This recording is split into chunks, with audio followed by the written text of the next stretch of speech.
Oh, ce manga il m'a brisé le cœur en un seul tome. Tant que ça, il parle de quoi? Shelter of Love nous présente Yoru, une jeune fille de 10 ans qui est placée en foyer pour enfants car maltraitée par sa mère. Très vite, elle va faire de Tenjaku, un garçon du même âge, un repère affectif, une deuxième famille finalement. Ah ouais, on parle de sujets assez lourds. Et encore tu vas vite t'apercevoir que c'est que le début. Le temps va vite passer, ils ont désormais 16 ans et plein de choses à régler. En effet, à 18 ans, ils seront indépendants, donc il faut penser au futur et refermer les vieilles blessures.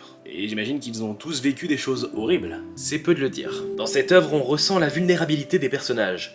Ils sont marqués par leur passé, émotifs, perdus, et encore liés à ce qu'ils ont vécu dans leur famille. On nous parle de maltraitance, d'abandon, d'attachement affectif, de solitude, mais aussi d'espoir. Et tout ça d'une bien belle manière. Et ça se passe sans doute au Japon, je sais pas comment les jeunes en foyer sont traités là-bas. Ça aussi on en parle, et c'est assez complet là-dessus. Nos héros doivent vivre dans un monde qui ne les a pas épargnés, et doivent apprendre à y faire leur place. On ressent la difficulté de s'adapter, de s'intégrer, d'espérer un avenir, surtout avec la perspective d'avoir à quitter le foyer à 18 ans. Et niveau rythme, c'est comment? Parce qu'avec des sujets comme ça, faut quand même accrocher le lecteur. Hein. T'inquiète, c'est assez rapide, le tout est parsemé de très belles scènes. Dis-toi qu'à un tiers du tome, j'étais déjà à 2 doigts de fondre en larmes. Ah ouais, quand même. Je ne sais pas si ça sera une série longue, il y a actuellement 5 tomes au Japon, et vu que je suis assez pressé, en attendant, je pense me faire l'autre manga de l'autrice, Perfect World.